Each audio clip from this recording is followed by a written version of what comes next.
नमस्कार दोस्तों, welcome to my channel Ritu intuitive tarot. आज हम आपकी प्रिडिक्शन करने वाले हैं लिब्रंस तुला राशि वालों की जनवरी 2026 में क्या एनर्जीज फ्लो करेंगी, क्या मानसिक स्थिति रहेगी आप लोगों की। तो चलिए दोस्तों, कार्ड रीडिंग हम शुरू करते हैं। तो पहला कार्ड जो है वो क्वीन ऑफ कप्स का है और वो भी रिवर्स में। यहाँ पे द मैजिशियन का कार्ड है, किंग ऑफ कप्स और एट ऑफ कप्स का कार्ड है यहाँ पे। तो जितने भी कार्ड ऊपर यहाँ पे मैंने शफल किए हैं, तो इनको देख के मुझे यही लग रहा है कि पहले फर्स्ट ऑफ मंथ में लव को लेके काफ़ी एनर्जी यहाँ पे आपको नेगेटिव और आपको महसूस होगा कि आपको लगेगा कि आपका जो पार्टनर है वो ऐसा रिस्पॉन्स नहीं कर रहा, इतना लव नहीं करता है और कहीं ना कहीं अपने तरीके से पर्सन चलाने की कोशिश कर रहा है, जो कि आप लोगों के साथ में संभव नहीं है और बिल्कुल आप लोगों को पसंद भी नहीं आता है कि कोई भी इंसान आपको डोमिनेट करे, अपने तरीके से चलाए। लेकिन फिर भी आप इस पर्सन को चाहते बहुत हैं, बहुत ज़्यादा डीप डाउन आप लव करते हैं, अनकंडीशनल। और ये जो फ्लक्चुएशन इस मंथ में आपको दिखाई देगी, कभी खुशी कभी गम, लव सेक्टर में। क्योंकि ऑरा एनर्जीज लव की प्रायोरिटी ज़्यादा दिख रही है, तो लव में ज़्यादा उलझे हुए माइंड जो है आपका, ज़्यादा उलझा हुआ यहाँ पे दिल और दिमाग दोनों नज़र आ रहा है उनके बिहेवियर के कारण से।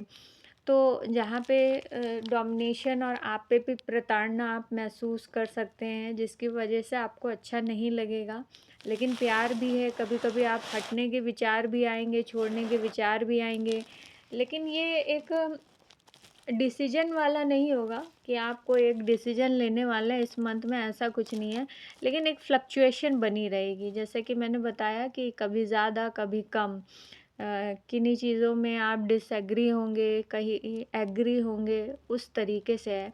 लेकिन नेगेटिवनेस तो आ रही है, तो यहाँ पे एक साइन ऐसा है आपको दे ही रहा है कि कुछ ना कुछ गड़बड़ हो रहा है, कि सामने वाले की तरफ से गड़बड़ चीज़ें आ रही हैं और मैनिपुलेशन वाली, दबाव वाली चीज़ें आ रही हैं, जहाँ पे आप वो, आपके लिए वो कंफर्ट जोन नहीं है रिलेशनशिप को लेके।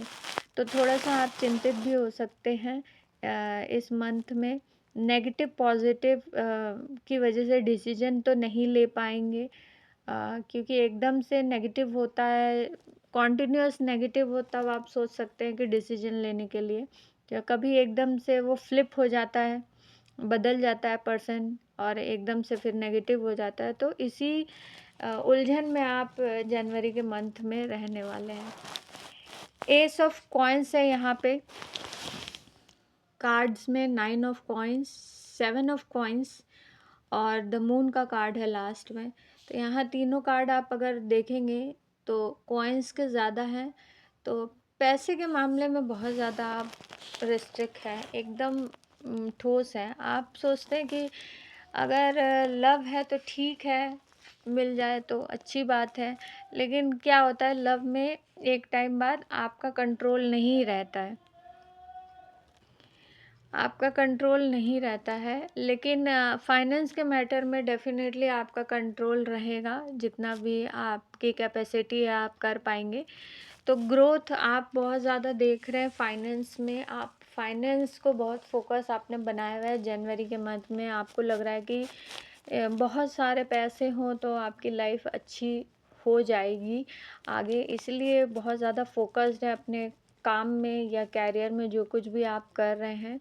और बस मुझे ऐसा लगता है कि दो ही आपके लाइफ में चीज़ें चल रही हैं, एक लव एंड फाइनेंस,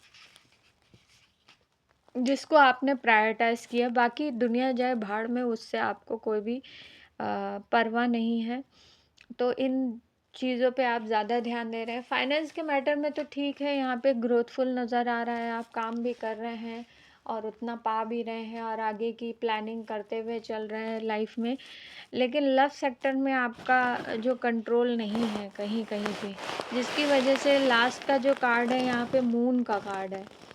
तो मून का कार्ड फ्लक्चुएशन, डिप्रेशन और स्ट्रेस को दिखाता है कि थोड़ा सा स्ट्रेस लेने से बचना है, कि अगर सामने वाला कंट्रोलिव नहीं है और नेगेटिवनेस वहाँ से आ रही है तो थोड़ा सा शांत रहे, क्योंकि आप भी बहुत ज़्यादा एरोगेंस में आके कुछ ऐसा कह देंगे तो रिलेशनशिप और ज़्यादा ख़राब हो जाएगा, क्रिटिकल हो जाएगा।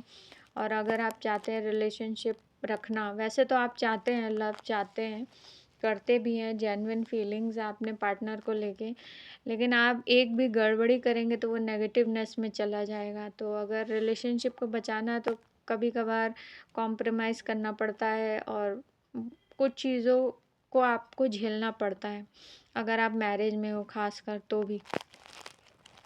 तो उन सब का ध्यान रखते हुए थोड़ा सा अपने ऑरा को कंट्रोल करके, एनर्जी को कंट्रोल करके, अपनी चीज़ों को दबा के, क्योंकि आप अगर लव करते हैं तो थोड़ा झुकना भी सीखें। ऐसा नहीं है, क्योंकि लिब्रंस तुला राशि वालों के साथ एक प्रॉब्लम है कि बहुत ही ज़्यादा ठोस राशि है, बहुत ही कॉन्फिडेंट राशि है। तो हर क्षेत्र में काम के क्षेत्र में तो है ही है, लेकिन लव के क्षेत्र में भी वो रूलिंग करना चाहता है। तो ऐसा नहीं होता है, लव एक रूलिंग सेक्टर नहीं है, ये आपको समझने की ज़रूरत है। हर चीज़ पे रूल नहीं किया जा सकता है। रिलेशनशिप में खासकर इमोशंस की ज़रूरत होती है। जो इमोशंस थोड़े से आपके कम होते हैं और राशि के मुकाबले, तो यहाँ पे दबाव बिल्कुल भी नहीं चल सकता है। ना आपका दबाव चलेगा, ना सामने वाले का दबाव चलेगा। इसीलिए थोड़ा सा दिमाग का यूज़ करते हुए शांति से रहें, कूल काम रहें, सिचुएशन को डील करते समय इतना पैनिक ना हो, अपने पार्टनर पे चिल्लाएं ना। जो कुछ भी बातें आप थोड़े से प्यार से उनको हैंडल करेंगे तो समय जाने दीजिए। कभी कभार होता है कि समय भी ऐसा होता है कि सारी चीज़ें आप अच्छा भी करते हैं तो नेगेटिव भी मिलता है। तो थोड़ा सा पेशेंस रख के हैंडल करेंगे तो रिलेशनशिप आपका शांत हो जाएगा और उस हिसाब से चलेगा जैसे आप चाह रहे हैं। लेकिन कॉम्प्रोमाइज़ आपको ज़रूर यहाँ पे करना पड़ेगा, जो कि आपको पसंद नहीं आ रहा है, जिसकी वजह से आप स्ट्रेस में जा रहे हैं। तो स्ट्रेस को आप कम करने के लिए यही है, क्योंकि एक तरफ से अगर आप स्ट्रेस इस चीज़ों का ले रहे हैं कि नेगेटिवनेस आ रही है और मुझे एकदम डिसीजन लेना है छोड़ने का, तो ऐसा भी पॉसिबल नहीं है, क्योंकि आप लव बहुत ज़्यादा करते हैं। तो आप छोड़ेंगे तो भी परेशान हो जाएंगे। तो इसीलिए मैं कह रही हूँ यहाँ पे कॉम्प्रोमाइज़ वाली जो बात मैंने इसीलिए कही है। तो इस चीज़ का आप लोग ध्यान रख के अपने रिलेशनशिप को बचा सकते हैं। तो आई होप गाइज मेरी रीडिंग आप लोगों से रेजिनेट हुई हो, तो प्लीज़ लाइक, सब्सक्राइब और मोर शेयर करें। Love you lot.